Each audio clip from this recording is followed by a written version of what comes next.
আমার অনেকগুলো প্রিয় মাছের মধ্যে এই মাছটাও ভীষণ পছন্দের মাছ। মানে এই মাছটা দেখলে না আমি না ঠিক লোভ সামলাতে পারি না।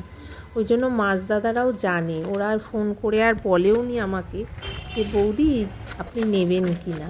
একেবারে সোজা এসে এইবার দরজায় হয়ে গেছে বেল দিয়ে বলল, দেখুন দেখলেই আপনার পছন্দ হয়ে যাবে। সত্যিই তাই। মা এই অবধি ঠিক ছিল, মাছ দেখে সত্যিই খুব আনন্দ হচ্ছিল যে না আমার পছন্দের মাছটা নিয়ে এসেছে, কেটে দিয়েছে। যখন আমি সামনে ছিলামও না, বাড়িতেই ছিলাম, বললাম আপনাদের কাটা হলে আমাকে ডাকবেন, আমি নিয়ে নেব। এইরকম করেই নিয়ে আর কি প্রতিদিনে। তা রান্নাঘরে নিয়ে এসে আমার মনটা সত্যিই খুব খারাপ হয়ে গেল যে এখনও তারা ছটফট করছে।